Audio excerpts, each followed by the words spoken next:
할렐루야. 12월 둘째 주일 온라인 예배를 하나님 앞에 드리고자 합니다. 우리가 코로나 상황과 여러 가지 개인적인 이유로 인해서 비록 현장에서 함께 예배하지는 못하지만 오늘 우리가 함께 예배하는 이 주일 온라인 예배를 통해 하나님의 영광 받으시고 동일한 성령께서 우리 가운데 함께 역사하셔서 모든 성도가 같이 하나님 나라를 바라볼 수 있는 그런 예배로 하나님께서 우리를 인도해 주실 줄 믿습니다. 자, 예배를 드리기 전에 앞서서 먼저 교회 소식을 알려드리도록 하겠습니다. 중요한 소식 알려드리겠습니다. 자, 어려운 이웃을 위한 따뜻한 겨울나기 캠페인 많은 분들이 함께 참여해 주셨고요.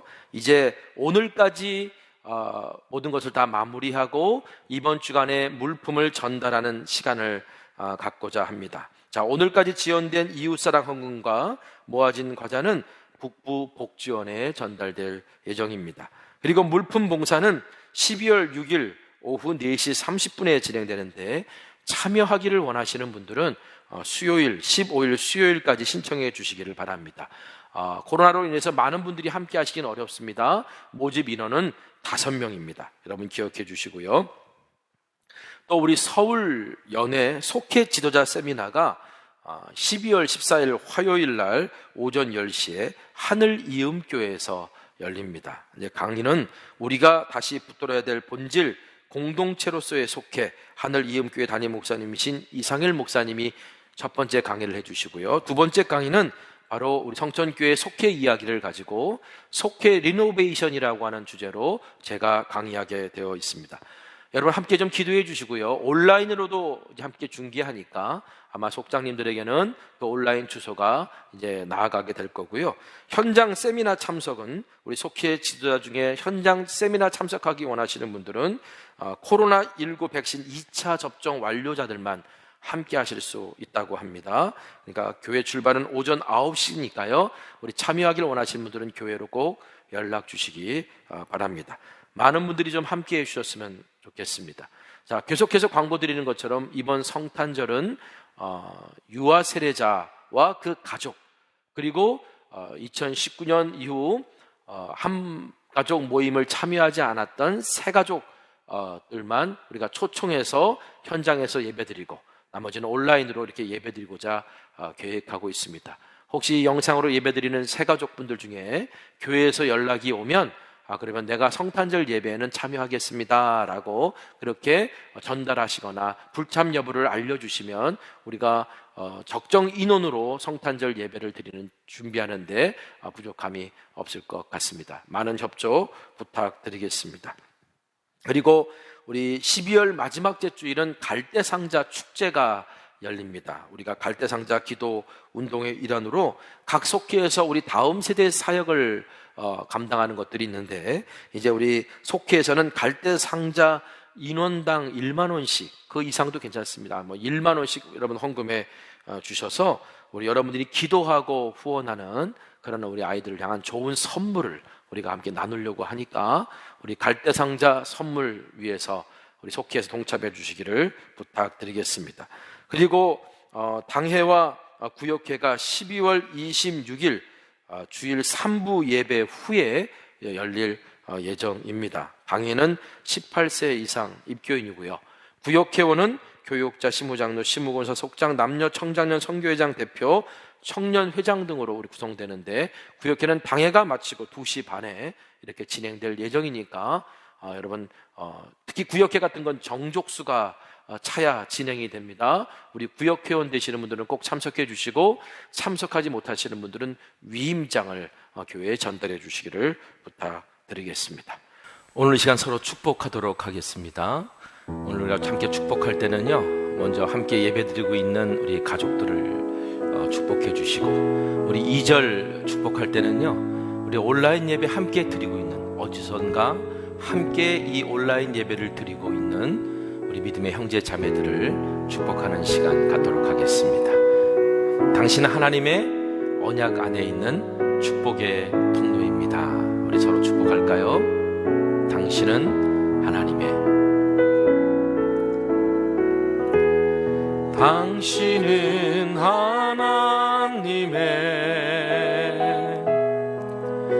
언약 안에 있는 축복의 통로, 당신을 통하여서 열방이 주께 돌아오게 되리. 다시 한번 축복할까요? 당신은 하나님의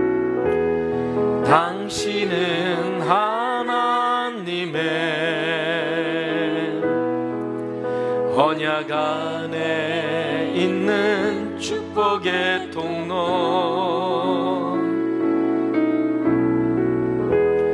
당신을 통하여서 열방이 주께 도배하게 되리. 우리 방금 당신을 통해 열방이 주님께 예배하게 될 것이라고 그렇게 함께 축복했습니다.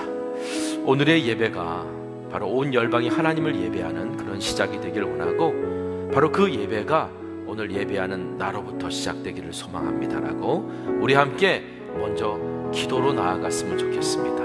함께 기도하겠습니다. 거룩하신 아버지 하나님, 감사합니다. 오늘 12월 둘째 주일 강림절 세 번째 주일을 오늘 우리가 보내면서 하나님 앞에 주일 온라인 예배로 예배합니다. 이 예배가 세계 곳곳에, 이 지역 곳곳에, 그리고 이곳저곳에서 하나님을 바라보고 예배하기를 원하는 이들이 온 열방이 주님을 예배할 수 있는 그 시작이 될 수 있도록 하나님 이 예배를 기름 부어 주시고, 그 예배가 바로 오늘 내 안에서부터 영과 진리로 시작될 수 있도록 하나님 함께하여 주시옵소서. 예수님의 이름으로 기도합니다. 아멘. 하나님은 영이십니다. 영이신 하나님께 영과 진리로 예배합시다. 나는 하나님을 예배하는 예배자입니다. 오늘 이 시간 주님 앞에 고백하며 나아가시겠습니다.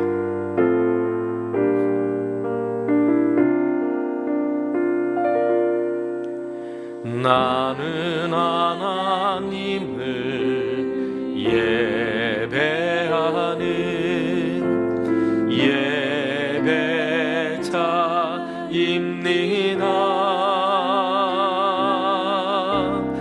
내가 서 있는 곳 어디서나 하나님을 예배합니다. 내 영혼 거룩한 은혜를 향하여 내 마음 완전한 하나님 향하여 이곳에서 바로 이 시간 하나님을 예배합니다. 전능하사 천지를 만드신 하나님 아버지를 내가 믿사오며 그 외아들 우리 주 예수 그리스도를 믿사오니 이는 성령으로 잉태하사 동정녀 마리아에게 나시고 본디오 빌라도에게 고난을 받으사 십자가에 못 박혀 죽으시고 장사한 지 사흘 만에 죽은 자 가운데서 다시 살아나시며 하늘에 오르사 전능하신 하나님 우편에 앉아 계시다가 저리로서 산 자와 죽은 자를 심판하러 오시리라. 성령을 믿사오며 거룩한 공회와 성도가 서로 교통하는 것과 죄를 사하여 주시는 것과 몸이 다시 사는 것과 영원히 사는 것을 믿사옵나이다. 아멘. 광야와 메마른 땅이 기뻐하며 사막이 백합화같이 피어 즐거워하며 무성하게 피어 기쁜 노래로 즐거워하며 레바논의 영광과 갈멜과 샤론의 아름다움을 얻을 것이라. 그것들이 여호와의 영광 곧 우리 하나님의 아름다움을 보리로다. 너희는 약한 손을 강하게 하며 떨리는 무릎을 굳게 하며 겁내는 자들에게 이르기를 굳세어라. 두려워하지 말라. 보라, 너희 하나님이 오사. 보복하시며 갚아주실 것이라.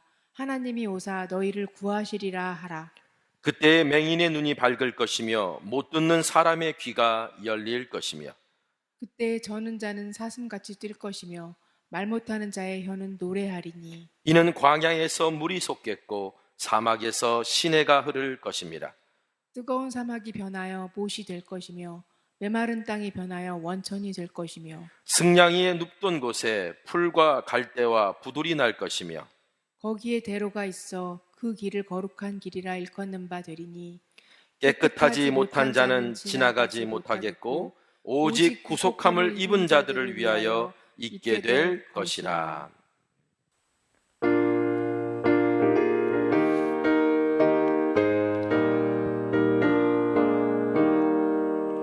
참 즐거운 노래를 늘 높이 불러서 이 세상 사는 동안 주 찬양하겠네.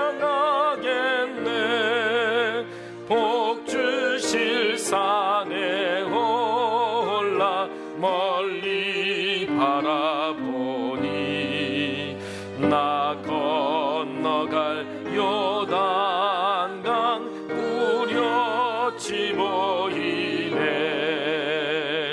참 아름다운 노래 늘 높이 부르세. 하늘의 소망 주신 주 찬양하여라.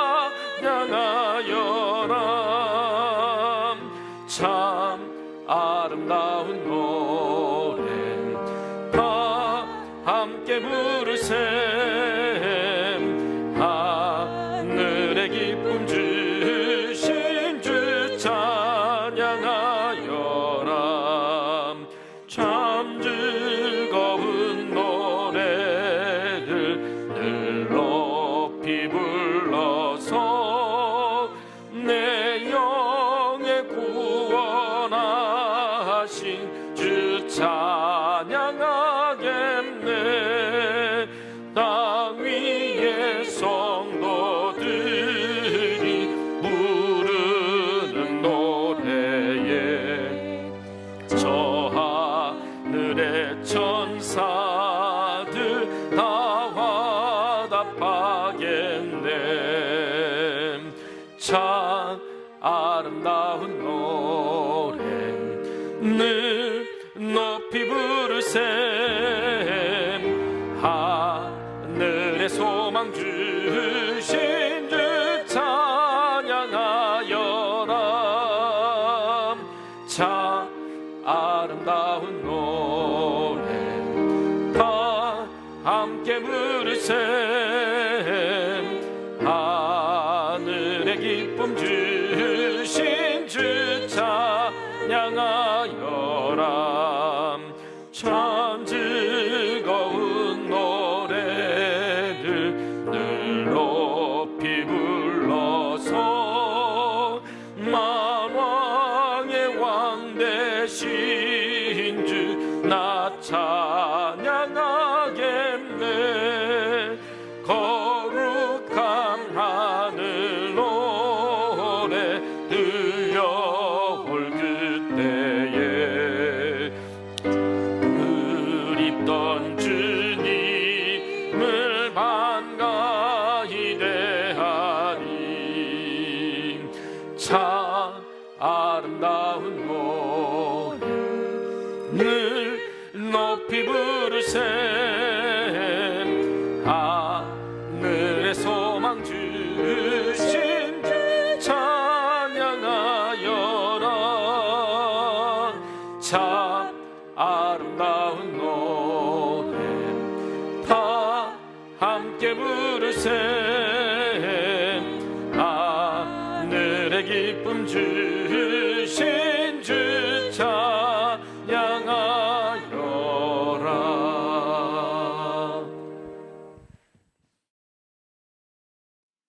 우리 삶의 주인 되시는 하나님 아버지, 오늘도 이 거룩한 예배에 주님의 사랑으로 저희들을 불러주심에 감사를 드립니다. 이 시간 세상에 속한 모든 마음과 생각을 다 내려놓고 정결한 마음으로 오직 주님의 이름만을 찬양하고 주님의 아름다운 얼굴을 구하는 하나님의 영광이 가득 찬 예배로 인도하여 주시옵소서. 오늘도 고개 숙인 사랑하는 성도들의 간절한 기도와 부르짖음에 주님께서 응답하여 주셔서 이 땅에서의 삶이 주님 안에서 형통케 하옵시고 주님과 함께 살아가는 이 믿음의 여정이 얼마나 축복된 길인지를 깨닫는 은혜가 있게 하여 주시옵소서. 하나님 아버지, 나의 모든 것이 되시는 주님을 위해 말씀대로 살겠다고 다짐하며 시작한 이 한 해도 이제 얼마 남지 않았습니다. 계속되는 코로나의 어려움으로 세상이 많이 변하고 삶은 많이 힘들어하며 한 해를 살아온 것 같습니다. 그러나 그 속에서도 저희들의 믿음을 돌아보게 하시고 지키게 하시고 주님의 인도하심의 손길을 경험하는 은혜를 알게 하심에 감사를 드립니다. 주님 앞에 가는 그날까지 내 안에 계신 예수 그리스도의 기준이 흔들리지 않게 하옵시고 하늘에 속한 자녀들로서 인생의 고비고비마다 서 계신 하나님께 매 순간 하나님의 뜻을 묻는 자가 되어 주님이 찾으시는 참된 예배자, 진정한 그리스도인으로 세워주시옵소서.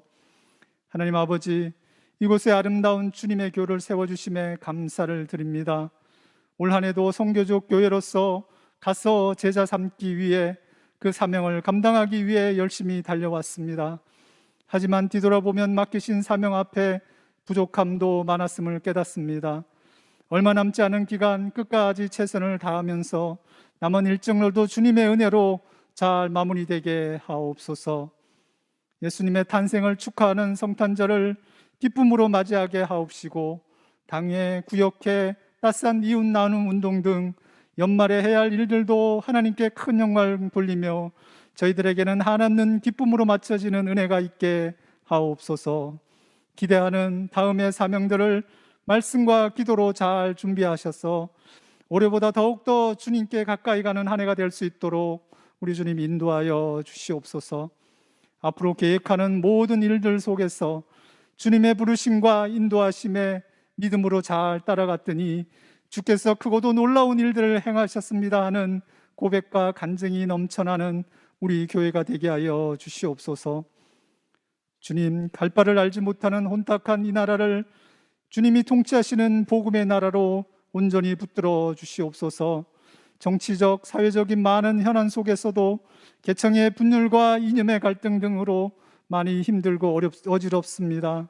천지의 통치자 되시는 하나님의 말씀만이 길이 되고 빛이 되게 하옵시고 복음만이 이 나라의 기준이 되게 하셔서 살아계신 주님 앞에 온전히 복종하며 곧 임하실 주님의 나라를 준비하는 하나님께서 통치하는 이 나라가 되게 하여 주시옵소서. 사랑의 하나님, 이 시간 말씀을 전하실 목사님 날마다 성령 충만을 허락하옵시고 맡겨진 영혼들을 영원한 생명이 되시는 주님께로 인도하기에 부족함이 없도록 주께서 지켜주시옵소서. 이 시간도 예배하는 주님의 모든 자녀들의 그 마음을 만져주옵시고 말씀 중에 지금까지 맛보지 못한 큰 기쁨과 평강의 은혜가 우리 안에 충만케 하여 주시옵소서. 이제는 참된 믿음과 좋은 신앙의 길을 걸어갈 수 있도록 세임과 능력을 더하여 주시옵소서. 오늘도 예배를 돕는 귀한 손길들 주님께서 그 수고와 섬김을 기억하여 주실 줄 믿사옵고 이 모든 말씀 우리를 구원하신 예수 그리스도의 이름으로 기도드리옵나이다. 아멘. 하늘에 계신 우리 아버지여, 이름이 거룩히 여김을 받으시오며 나라가 임하시오며 뜻이 하늘에서 이루어진 것 같이 땅에서도 이루어지이다. 오늘 우리에게 일용할 양식을 주시옵고 우리가 우리에게 죄 지은 자를 사하여 준 것 같이 우리 죄를 사하여 주시옵고 우리를 시험에 들게 하지 마시옵고 다만 악에서 구하시옵소서. 나라와 권세와 영광이 아버지께 영원히 있사옵나이다. 아멘.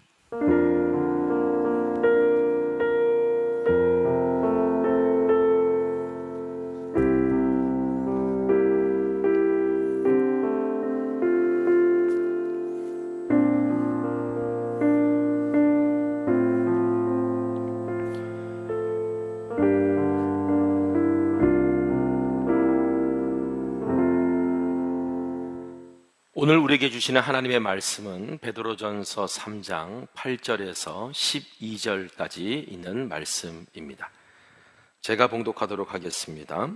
마지막으로 말하노니 너희가 다 마음을 같이하여 동정하며 형제를 사랑하며 불쌍히 여기며 겸손하며 악을 악으로 욕을 욕으로 갚지 말고 도리어 복을 빌라. 이는 이를 위하여 너희가 부르심을 받았으니 이는 복을 이어받게 하려 하심이라. 그러므로 생명을 사랑하고 좋은 날 보기를 원하는 자는 혀를 금하여 악한 말을 그치며 그 입술로 거짓을 말하지 말고 악에서 떠나 선을 행하고 화평을 구하며 그것을 따르라. 주의 눈은 의인을 향하시고 그의 귀는 의인의 간구에 기울이시되 주의 얼굴은 악행하는 자들을 대하여 대하시느니라 하였느니라. 자, 오늘은 베드로전서를 통해 배우는 제자도 세상이 이웃 삼고 싶은 그리스도인 17번째 시간으로 그리스도의 시선으로 바라보는 삶이라고 하는 말씀의 제목 가지고 여러분들과 함께 오늘 우리에게 허락하신 주님의 말씀을 나누고자 합니다. 자, 기다림의 절기 강림절 세 번째 주일을 맞이했습니다. 그리스도인들에게 기다림이란 바라봄입니다. 그러니까 무엇을 바라보는 것일까? 바로 하나님의 약속이 이루어지는 것을 소망 중에 바라보는 것. 이것이 바로 그리스도인들의 기다림입니다. 사도 베드로는 하나님의 약속을 믿는 성도가 바라보아야 될 것이 무엇인지를 우리에게 가르쳐 줍니다. 베드로 후서 3장 13절.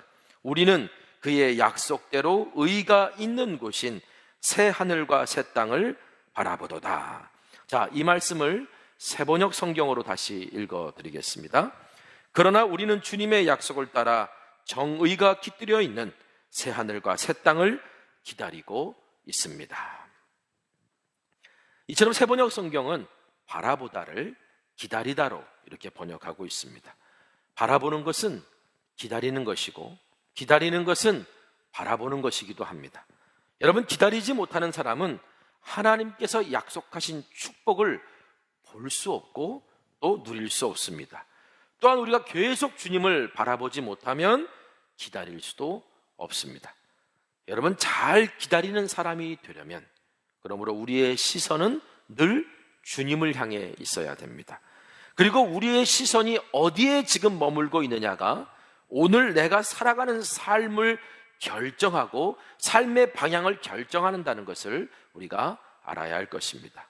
여러분, 우리의 시선이 지금 당장 눈앞의 것만 이렇게 바라보고 있다면 수시로 변하는 그 상황 때문에 일이 일비할 수밖에 없어요. 기뻐했다가 슬퍼했다가 낙심했다가 이럴 수밖에 없다는 얘기예요. 그러면서 삶이 우왕좌왕 될 수밖에 없어요. 제가 이제 운전학원에서 처음 운전을 배울 때 중요한 교훈을 하나 깨달은 것이 있는데, 이제 연수를 받는데요. 운전 연수를 해주신 분이 갑자기 제 운전대를 확 잡더니, 그리고 뭐 저를 갖다 약간 좀 거칠게 다루더니만, 아니 운전대를 왜 이렇게 자꾸 움직이냐고, 어지러워 죽겠다고 멀리 보라고 그렇게 막 핀잔을 주는 거예요. 하도 쌀쌀맞게 해서 기분은 좀 상했지만 그분 말이 맞았어요. 조금 멀리 봤더니요, 시선을 좀 멀리 봤더니 차가 흔들리지 않고 안정적으로 갈 수 있었던 거예요. 여러분, 제가 왜 차 앞을 보면서 막 이렇게 운전했을까요? 두렵기 때문이죠. 어떻게 잘못될까 봐 그렇게 했던 거죠. 근데 사실은 멀리 봐야 더 안정적으로 확실하게 운전할 수 있는 것처럼요. 여러분, 예수님이 걸어가라 하신 좁은 길, 하늘나라 가는 순례길, 사명으로 가는 길을 가려면요, 우리의 시선이 지금 눈앞에 있는 것을 보면 안 돼요. 더 멀리 봐야 돼요. 정확히 말하면 예수님의 시선이 머문 곳에 우리의 시선도 함께 머물러 있어야 돼요. 예수님께서는요, 농부가 땅에 뿌린 그런 한 알의 씨앗에서도 하나님 나라를 보셨던 분이에요.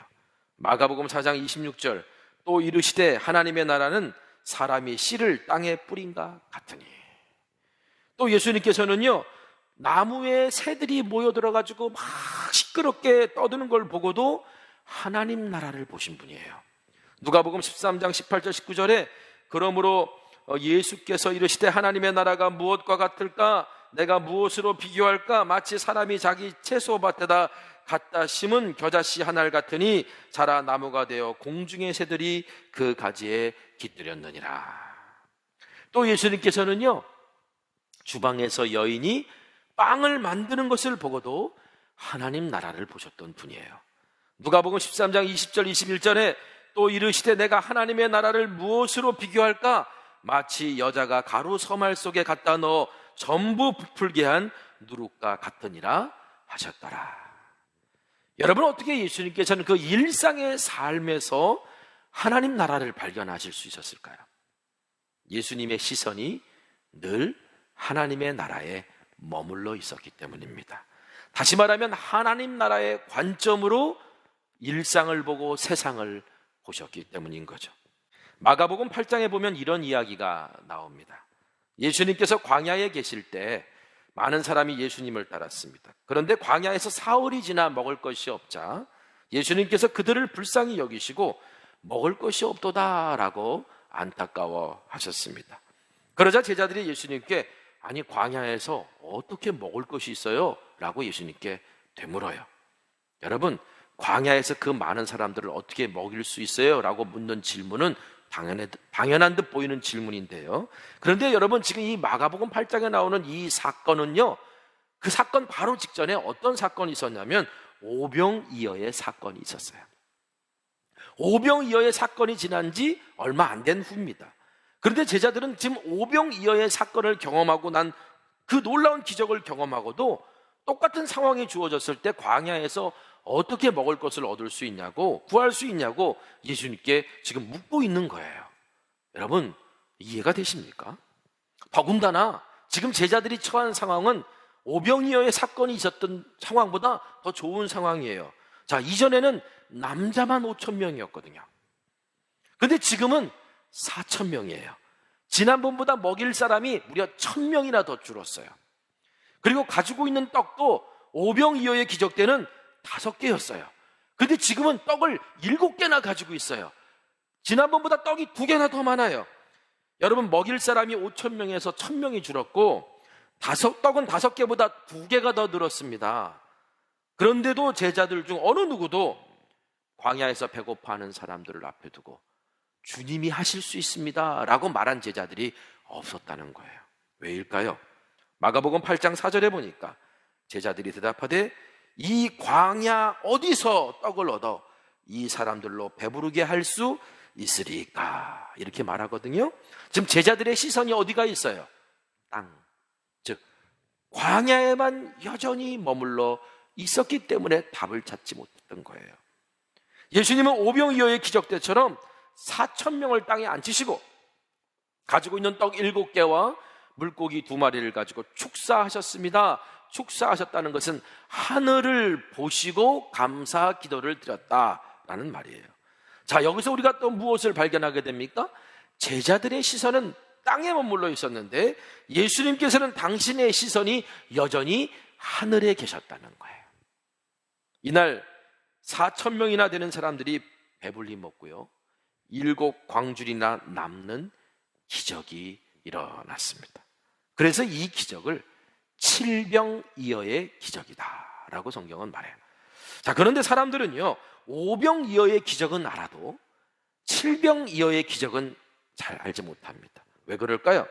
오병이어의 기적보다 상대적으로 더 작은 기적이기 때문에 사람들이 기억하지 못하는 걸까요? 예수님께서는 떡 5개와 물고기 2마리로도 5,000명을 먹이고 12광지를 남기셨는데, 그런데 7개와 물고기 2마리나 가지고 4,000명을 먹였다면 더 많은 광주리를 남겼어야지. 그런데 어떻게 5,000명을 먹였을 때보다 더 적은 광주리를 남길 수 있어? 산술적으로 이렇게 계산하면서 이 기적이 작은 기적이라고 우리가 판단하고 있지는 않은가요? 그런데 여러분, 오병이어와 칠병이어의 기적에서 우리가 주목해야 될 것은 몇 사람을 먹였고 광줄이 몇 개가 남았느냐가 아닙니다. 애당초 떡 5개와 물고기 2마리로 5,000명을 배불리 먹일 수 없었고 떡 7개와 물고기 2마리로도 4,000명을 배불리 먹일 수 없었던 상황이에요. 그런데 우리는 그 떡 7개와 물고기 2마리로 4,000명을 먹인 그 사건을 보고도 주님의 하신 일에 경탄하고 감사하기보다 광주리가 얼마나 많이 더 남았나에만 시선이 가고, 더 남기고 덜 남긴 것 가지고 주님의 일을 평가하고 계산하려고 하고 있지는 않는가 한번 생각해 봤으면 좋겠습니다. 여러분, 5병이요 7병이요, 이 두 비유의 핵심이 뭐냐면 얼마를 남겼느냐가 아니라 예수님을 통해 모두가 배불렀다는 겁니다. 광야에 있었음에도 불구하고, 사흘이나 광야에 있었음에도 불구하고 예수님을 통해 모두가 배부를 수 있었다는 거예요. 단지 광주리가 남은 거는 남길 만큼 풍족했다라고 하는 의미 말고는 그 이상도 그 이하도 아니에요. 그런데 제자들은 이러한 상황에 감사하고 예수님의 시선이 머문 곳을 함께 보고 그냥 따라가면 됐는데, 그런데 제자들은 그렇게 하지 못했습니다. 여러분, 믿음 없고 어리석은 사람은요, 아무리 기적을 보여줘도 땅을 시선에서 떼지 못해요. 그리고 무슨 새로운 일을 시작할 때마다 지난 기적과 은혜는 까맣게 잊어버리고 또 표적을 보여달라 그러고 또 길이 있어야 가려고 하는 그런 태도를 보입니다. 바리새인들이 그랬어요. 7병 이어의 기적 이후에 이 바리새인들이 찾아와서 예수님께 시비를 겁니다. 그러면서 뭐라 그러냐면 하늘로부터 오는 표적을 보여달라고 또 구해요. 그러자 예수님께서 마음속으로 깊이 탄식하세요. 왜 탄식하셨을까요? 아무리 표적을 보여줘도 시선이 하늘을 향하지 못하는 것을 보고 예수님이 탄식하신 거예요. 여러분, 바리새인들은요, 예수님께 하늘로부터 오는 표적을 보여달라고 그랬어요. 지금 이들의 말의 의미는 가만히 보면은 자기들도 하늘 보고 있다는 거예요. 마치 자신들도 하늘을 보고 신앙생활하는 것처럼 말하지만 정작 그들은요, 하늘을 보지 않고 땅을 보고 있었던 사람, 땅에 임하는 표적만 보고 있었던 사람이에요. 그래서 예수님께서 마가복음 8장 12절 말씀, 세번역 성경을 읽어드리겠습니다. 어찌하여 이 세대가 표징을 요구하는가?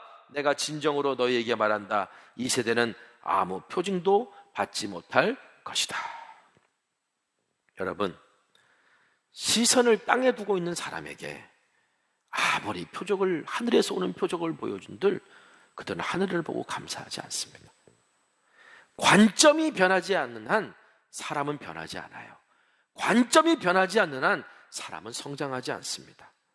그래서 예수님께서는 이런 사람, 이런 교회에게는 이제는 어떤 표적도 보여주시지 않을 것이다 라고 말씀하신 거예요. 자, 이쯤 되면 제자들이 깨달았어야 되죠. 그런데 제자들이 그렇게 못했어요. 자, 예수님께서 이제 제자들과 함께 배를 타시고 건너편으로 건너가려고 할 때 제자들이 예수님 몰래 막 수군거립니다. 그 무슨 수군거림이냐면, 제자들 중에 뭘 담당했던, 이제 음식을 담당했던 제자가 있는 모양인데 깜빡 잊고 떡을 안 챙겨온 거예요. 떡 하나밖에 없는 거예요. 그러니까 제자들이, 어떤 제자가 물어가, 7밤줄이 남았다며, 근데 그거 다 어딨어? 라고 어떤 제자는 물었을 거고, 우리 거는 챙겼어야지 라고 핀잔 줬을 거고, 내가 그냥 배불러서 깜빡 잊었지 뭐야, 나도 그냥. 그런데 그나마 나중에 먹으려고 넣어둔 떡 하나밖에 없는데 우리 어떡하지? 예수님께 혼나는 거 아니야? 이렇게 막 수근거리는 소리를 예수님이 들으셨어요. 예수님이 이 제자들의 이 어리석음에 좀 화가 나셨던 것 같아요. 그래가지고 경고하시듯이 이렇게 말씀하십니다. 8장 15절 세번역 성경으로 보니까 너희는 주의하여라. 바리새파 사람의 누룩과 헤롯의 누룩을 조심하여라. 여러분, 헤롯처럼 권력에 눈이 멀고 화려한 삶을 쫓고 바리새인처럼 겉모습은 경건한 척하지만 땅의 것만 생각하게 만드는 그 누룩이 너희들의 신앙을 변질시키지 않도록 주의하고 조심하라고 예수님께서 제자들에게 말씀하세요. 여러분, 시선을 우리가 땅에만 두고 살면요, 헤롯과 바리새인처럼 살고 싶은 유혹에 빠질 수밖에 없습니다. 자, 그런데도 제자들은 예수님께서 왜 자기들에게 이렇게 그냥 진지한 얼굴로 말씀하시는지 깨닫지 못했어요.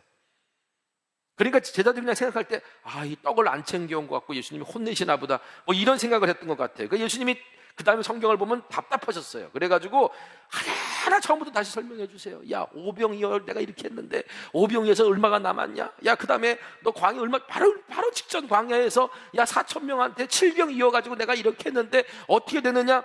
막 물으시면서 마지막에 뭐라고 말씀하시냐면 너희가 아직도 깨닫지 못하느냐? 이렇게 물으시면서 7병이어의 이야기가 끝납니다. 여러분, 제자들이 왜 이렇게 못 깨달았을까요? 여러분, 우리가 왜 이렇게 못 깨달을까요? 우리의 시선이 하늘에 있지 않기 때문이에요. 그렇다면 제자들이 언제부터 그들의 시선을 예수님처럼 하늘에 둘 수 있었을까? 예수님의 십자가와 부활을 목격하고 하늘로부터 오는 성령이 그들에게 임했을 때부터예요. 예수님이 지신 십자가에서 내가 죽고 예수님이 사셔야 우리는 그리스도의 심장을 가질 수 있습니다. 우리에게 그리스도의 심장이 있어야 예수님이 아파하시는 것에 함께 아파할 수 있고 예수님이 가슴 뛰시는 것에 우리도 가슴이 뛸 수 있는 거예요. 그래야 우리가 주님의 마음을 깨닫습니다. 그리고 성령이 임해야 됩니다. 십자가와 부활을 경험한 제자들도요, 성령이 임하기 전까지는 뭘 해야 될지 몰랐어요. 왜? 그들의 눈에 무엇을 해야 될지 보이지 않았기 때문이죠. 그런데 성령이 임하고 난 다음에 제자들은 그리스도의 시선으로 세상을 볼 수 있었고 하늘의 관점을 가지고 살 수 있었고 하나님의 꿈을 자신들의 비전으로 여기며 살아갈 수 있었습니다. 여러분, 그러므로 십자가 앞에 매일매일 무릎 꿇고 주님과 함께 옛사람의 자아를 못 박으십시오. 그리고 나는 죽고 예수만 살기를 소망하는 저와 여러분 되시기를 소망합니다. 또한 성령 충만을 사모하십시오. 성령께서 우리를 어디로 인도하듯인지 순종하겠다라고 구하십시오. 사명을 맡겨주셨다면 감당할 힘을 달라고 주님께 매달리십시오. 베드로도 오병이어와 7병이어의 기적을 경험하고도 떡 한 덩이밖에 없다고 근심했던 제자 중에 하나였습니다. 그렇지만 십자가와 부활 그리고 성령의 세례를 받고 성령께 붙들리는 삶을 산 이후에 베드로는 고난의 시대를 힘들게 보내는 믿음의 형제 자매들에게 이렇게 권면할 수 있었습니다. 아까 읽었던 말씀이에요. 베드로후서 3장 13절. 우리는 그의 약속대로 의가 있는 곳인 새 하늘과 새 땅을 바라보도다. 여러분, 그러므로 다시 오실 그리스도를 예비하는 이 강림절에 저와 여러분의 시선이 하나님 나라에 초점이 맞춰지는 은혜가 있기를 간절히 소망합니다. 오늘 말씀은 서론이 참 길었습니다. 오늘 서론이 길어진 이유는요, 이 시점에서 우리가 지금 가고 있는 이 방향을 좀 다시 점검해야 되겠다라는 필요성을 느꼈기 때문이에요. 새들백교회 리고론 목사님은요, 사명이나 비전 등 어떤 한 공동체와 사람들이 목표를 정하고 나아갈 때는 21일마다 그 사명과 비전을 다시 강조해야 된다라고 말했습니다. 왜냐하면 사람이 평균적으로 3주 정도 지나면 아무리 중요하게 여긴 것도요, 긴장감이 떨어지고 잊어먹게 되기 때문에 3주마다 한 번씩은 우리가 뭘 해야 될지, 우리가 왜 여기 존재하는지, 우리의 목적은 무엇인지를 다시 강조해야 된다라고 그렇게 말한 거예요. 저는 그래서 이렇게 생각해요. 기도가 정말 중요하구나. 왜냐하면요, 우리에게 주어진 사명을 기도 제목으로 늘 삼고 있으면 3주 동안 굳이 3주 만에 강조할 필요가 없다는 얘기예요. 늘 매일매일 기도로 되새기고 있으니까 속회가 정말 중요하구나. 혼자 기도하면 힘들어도 함께 깨어 기도하면 기도할 수 있잖아요. 그리고 교회를 위해서로 기도하고 중보하면서 교회의 사명과 비전을 그래도 일주일마다 한 번씩은 품을 수 있잖아요. 그래서 속회가 중요하구나. 여러분, 이처럼 비전을 품고 마음을 같이하여 같은 곳을 바라보는 하나님 나라의 비전을 품는 훈련을 우리가 자꾸 해야 돼요. 그래서 예배가 중요합니다. 예배를 통해 이 신앙 공동체에게 주신 하나님의 말씀을 듣고 우리가 함께 기도할 수 있어야 되는 거예요. 그래서 제자 양육을 받는 것이 중요합니다. 말씀을 보는 법을 배워야죠. 말씀으로 사는 법을 훈련해야죠. 신앙의 기초를 다시 다져야 되죠. 생각보다 내가 예수 오래 믿었어도요, 신앙의 기초가 하나님의 말씀과 약속 위에 없는 분들이 생각보다 많아요. 바른 신앙과 교육 안에 우리의 신앙이 쌓여져 있고 반석 위에 쌓여져 가야 되는데, 상황과 환경과 사라져 버릴 것들, 그런 것들에 우리의 신앙의 기초를 세워놓고 있는 사람들이 얼마나 많은지 몰라요. 그러므로 이런 것들을 통해 우리가 그리스도의 몸 된 지체로서 함께 그리스도의 몸을 세워가는 비전을 나누고 품어야 된다는 거죠. 그래야 같은 마음으로 기도할 수 있고 성천교회를 통해 일하시는 성령의 역사에 동참할 수 있는 겁니다. 저는 교회의 지도자들, 오늘 교회의 지도자라고 생각하시는 분들, 내가 교회의 리더다라고 생각하시는 분들에게 이런 권면을 드려요. 제 자신에게도 마찬가지입니다. 가야 할 방향이 다른 것과 방향은 같지만 방법이 다른 것에 대해서는 구분할 줄 아는 지혜가 리더들에게는 있어야 돼요. 여러분, 가야 할 방향이 다른 것은 어떻게 하든지 한쪽으로 결정이 나야 됩니다. 어떻게든지 하나가 돼야 돼요. 아모스 3장 3절에 두 사람이 뜻이 같지 않은데 어찌 동행하겠으며 그랬습니다. 두 사람이 뜻이 같지 않다는 것은 가야 할 방향이 다르다는 거예요. 가야 할 방향이 다르면 함께 갈 수가 없어요. 그러니 각자 서로 가자는 방향으로 막 가자 그러니까 싸울 수밖에 없고요, 갈라설 수밖에 없어요. 그런데요, 방법이 다른 것은 방향만 같으면요, 걸어가든 뛰어가든 쉬어가든 아니면 좀 그룹을 나누어서 가든 형편에 따라 얼마든지 조율할 수 있습니다. 그래서 여러분, 신앙 공동체에게 또 그것을 이끌어가는 리더에게 중요한 것은 한 마음으로 같은 방향을 품고 있는 것이 중요하다는 거예요. 근데 여러분, 우리가 알아야 될 게 있어요. 방향에 대해서 교회는 신경 쓸 필요가 없어요. 왜냐하면요, 이미 교회가 가야 될 방향은 정해져 있기 때문이에요. 예수님께서 하나님의 선교를 위해 사명을 교회에 맡기셨습니다. 사명을 위해 태어난 것이 교회예요. 이게 교회의 존재 목적이에요. 자, 하나님 나라의 선교를 위해, 하나님의 선교의 사명을 위해 태어난 것이 교회인데 교회가 그것을 안 해? 그럼 교회가 아니죠. 존재 목적에 부합하지 않기 때문에 이건 더 이상 교회라고 말할 수 없는 거예요. 그러니까 우리가 가야 될 방향은 정확합니다. 하지만 그것을 위해 방향은 같아도 방법에는 의견 차이가 있을 수 있죠. 그 차이는 어느 정도 서로 인정해 줘요. 이런 말이 있어요. 문제가 생기는 것은 차이에서 오는 것이 아니라 차이를 다루는 데서 온다. 차이가 있기 때문에 문제가 생기는 게 아니고 차이를 다루는 데서 문제가 온다는 거예요. 오늘 본문에서 베드로는요, 신앙 공동체 안에서 이 차이를 어떻게 다뤄야 되는지를 설명합니다.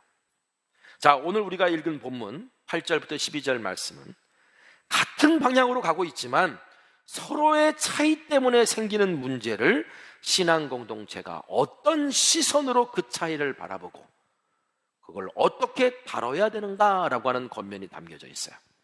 그리고 나중에 읽게 되겠지만 13절에서 22절은 성도와 교회가 세상과의 차이를 어떻게 다룰 것인가라고 하는 권면이 담겨져 있는 거예요. 자, 오늘 본문은 신앙 공동체 안에서의 차이라고 얘기했잖아요. 여러분, 차이는요, 다르기 때문에 생기는 거죠. 나이가 달라요. 성별이 다르고 생각이 다르고 전문적인 지식이 다르고 경험이 다르고 살아온 환경이 다르고 우리가 다 같이 신앙생활 한다고 했지만 우리가 살아온 신앙적인 배경이 다 달라요. 그래서 생기는 게 차이예요. 여러분, 교회야말로 세상 그 어떤 곳보다도 다양한 다름의 공동체, 다양한 차이가 존재하는 공동체, 이게 교회예요. 그러니까 교회는 문제가 없을 수가 없어요.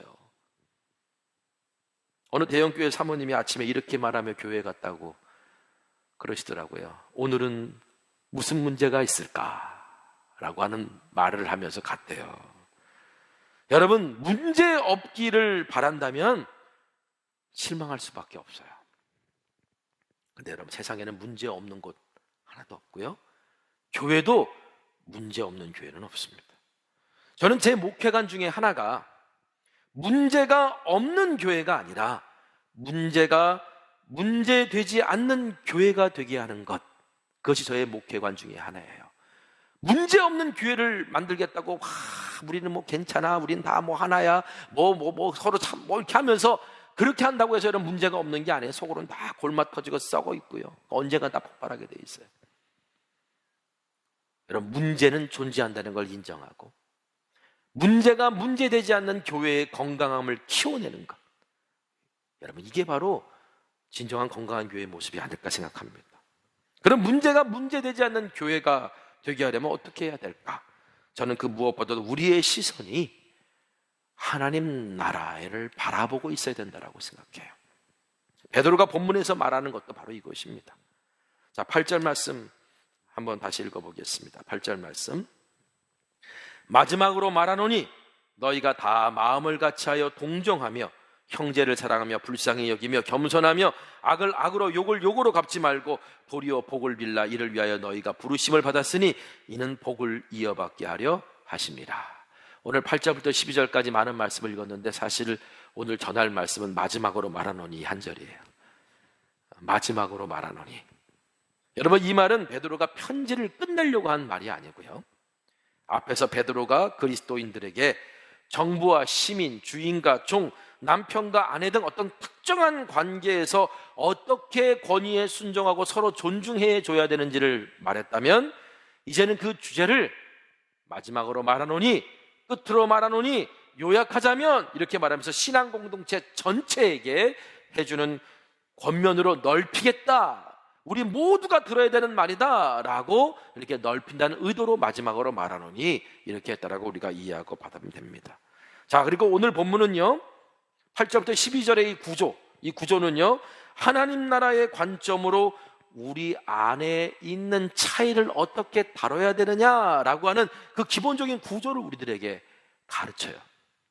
자, 8절부터 12절을 이 구조적으로 좀 분석해 보면 8절부터 9절은 신앙 공동체에게 주는 실제적인 권면입니다, 베드로가. 그런데 10절부터 12절은 8절부터 9절에서 하는 베드로의 권면을 뒷받침해 주는 성경이에요. 그러니까 시편 34편의 말씀을 인용해서 사도 베드로는 내가 너희들에게 권면하고 이렇게 말하는 이것은 나의 이야기가 아니라 성경의 이야기다, 주님께서 말씀하신 거다, 내 개인의 관점이 아니라 바로 성경을 통해 깨달은 하나님 나라의 관점으로 지금 교인들에게, 그리스도인들에게 지금 말하고 있는 것이다 라고 말씀하고 있는 겁니다.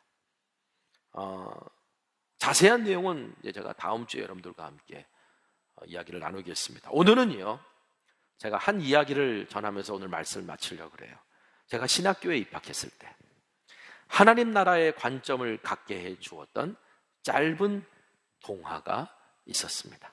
이현주 목사님이 쓰셨던 이제 못난 돌멩이인가 그런 동화예요. 강가에 못난 돌멩이 하나가 슬퍼서 울고 있습니다. 돌멩이도 운다는 거죠. 이른 아침에 강가에 나가면 다 확인할 수 있대요. 강가에 이른 아침에 가면 이슬이 돌멩이 위에 이렇게 다 맺혀 있는데 그 돌멩이가 그게 우는 거라고. 동화적인 상상력인데 너무 기가 막힌 비유인 것 같아요. 자, 돌멩이가 막 울고 있는데 마침 하늘에서 불던 한이바람이 돌멩이에게 물어요. 너 왜 우냐? 그랬더니 돌멩이가 하는 말이, 전날에 사람들이 놀러와서 예쁜 돌멩이들 보고 이쁘다 그러면서 이 예쁜 돌멩이를 우리 집에 내 책상 위에 올려놔야지, 우리 마당에 놔야지, 그리고 사람들이 들고 갔다는 거예요. 그런데 나는 아무도 거들떠보지 않아. 그래서 못난 돌멩이라고 스스로 속상해하면서 울고 있었던 거예요. 이 말을 들은 한이바람이 돌멩이에게 이렇게 말해줍니다. 사람들이 말하는 저 예쁜 돌멩이들은 그저 한 집안을 꾸미는 거야. 그런데 내가 저 높은 하늘에서 내려다보면 너는 하나님이 창조하신 이 세상을 아름답게 꾸미고 있어 라고 그렇게 말해줬다는 거예요. 스스로 못났다고 생각하는 돌멩이에게 돌멩이는 한이바람을 만남으로 하늘 높은 곳에서 바라보는 시선으로 세상을 볼 수 있었고 자신을 볼 수 있었습니다. 여러분, 우리도 돌멩이처럼 예수님을 만남으로 하늘의 시선으로 나를 볼 수 있고 내 가족을 볼 수 있고 서로를 볼 수 있고 세상을 볼 수 있는 거예요. 예수 믿으면 변한다 그랬잖아요. 예수 믿으면 없던 꿈이 생기고 새로운 꿈이 생긴다 그랬잖아요. 왜냐하면 예수님을 믿는 것은 예수님의 시선으로 나를 보고 내 가정을 보고 서로를 보고 세상을 보므로, 다시 말하면 관점이 변함으로 나의 삶이 변하는 것이고 그리고 없던 꿈이 생기는 것이기 때문입니다. 오늘 저와 여러분이 그리스도의 시선으로 볼 수 있는 자 되기를 간절히 소망합니다.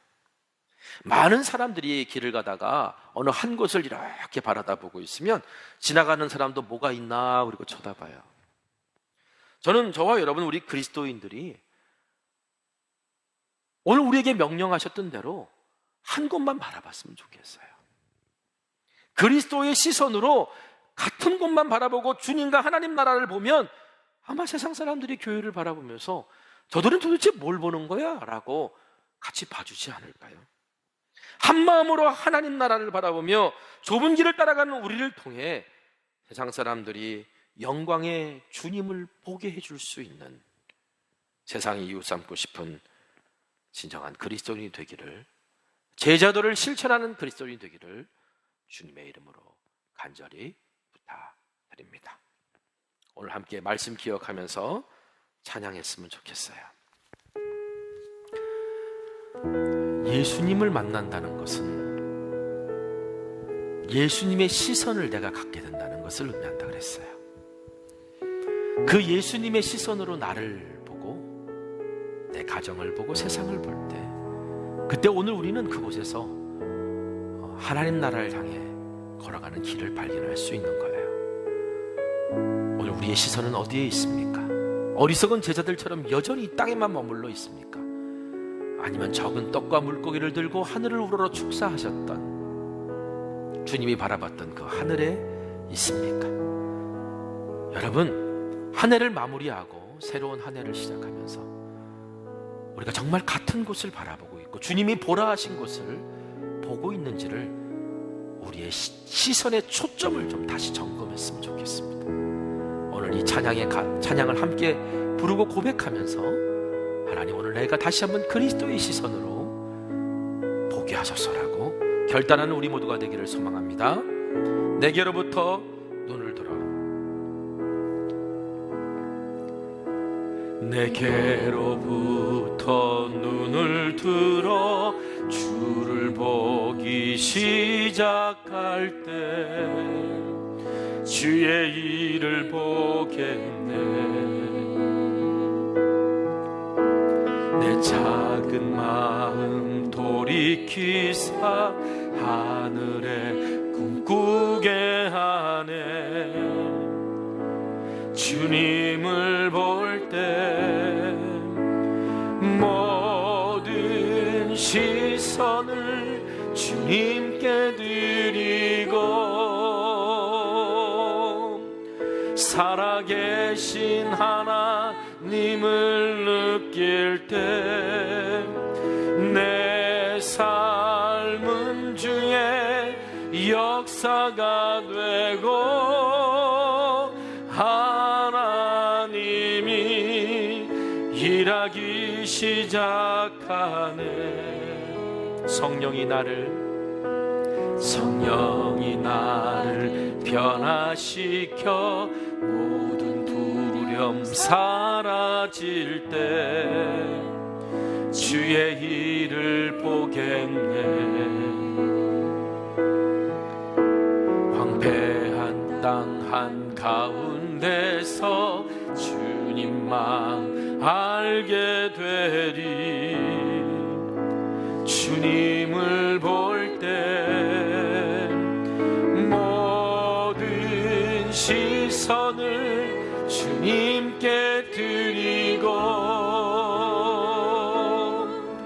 전능하신 하나님을 느낄 때 세상은 주의 나라가 되고 하나님이 일하기 시작하네. 오늘 이 시간 우리 함께 기도했으면 좋겠습니다.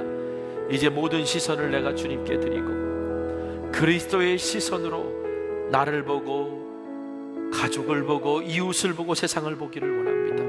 같은 성도들을 바라보기를 원합니다. 주님, 오늘 나이가 정말 어리석은 제자들처럼 땅만 바라보고 오늘 바리새인들처럼 하늘을 본다라고 말하지만 결국은 땅에 있는 것들만 바라보는 자들이 아니라 내가 주님이 바라보시던 그곳을 그 시선으로 우리도 함께 바라보고 오늘 나의 관점이 하나님 나라의 관점으로 나의 일상이 오늘 삶이 우리가 서로가 서로를 바라보므로 말미암아 우리의 차이를 극복하고 하나님 나라의 아름다운 조화가 우리 가운데 일어나는 그런 일에 하나님 내가 쓰임받는 복의 사람 될 수 있도록 하나님 은혜 내려달라고 우리 함께 다 같이 기도하겠습니다.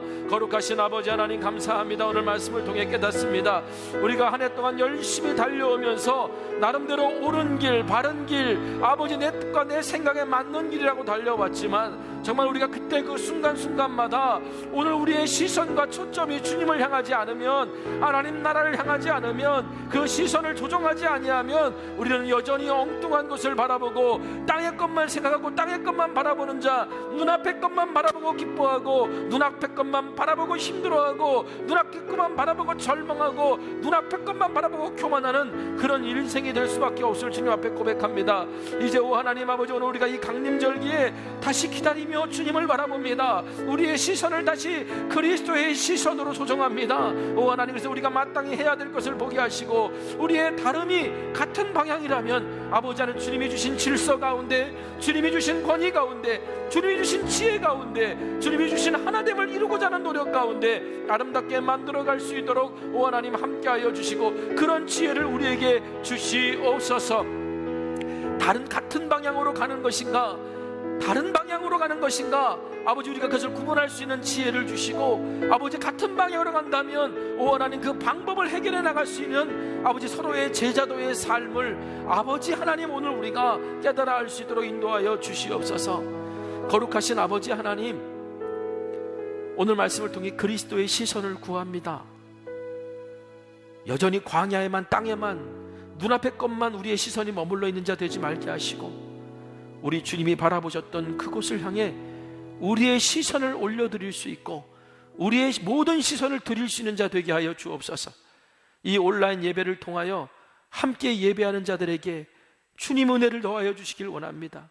병들고 아프고 힘들고 낙심하고 지금 내 삶에 찾아온 일 때문에 마음이 무너지는 자 있다면 이제 눈을 들어 주님을 봅니다. 눈을 들어 전능하신 주님, 살아계신 주님을 봅니다. 그럴 때 오늘 주님이 우리 가운데 역사하시는 그런 놀라운 일들을 경험하는 축복을 더하여 주시옵소서.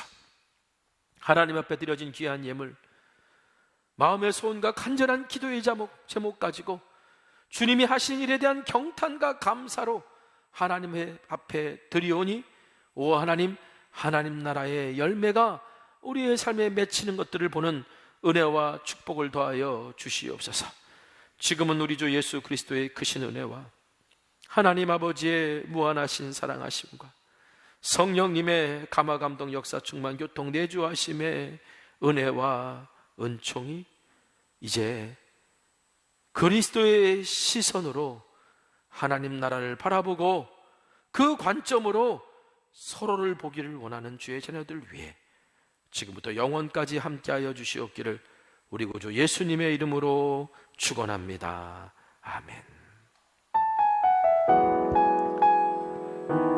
오늘 말씀 우리 기억하시면서 한 주간 동안 그리스도의 시선으로 서로를 바라봤으면 좋겠고요. 그리고 힘들고 낙심할 때 오늘 이 찬양의 가사가 우리에게 힘이 되었으면 좋겠습니다. 이 세상을 살아가는 동안에 나의 힘을 의지할 수 없으니 기도하고 낙심하지 말 것을 주께서 참 소망이 되심이라. 주의 길을 걸어가는 동안에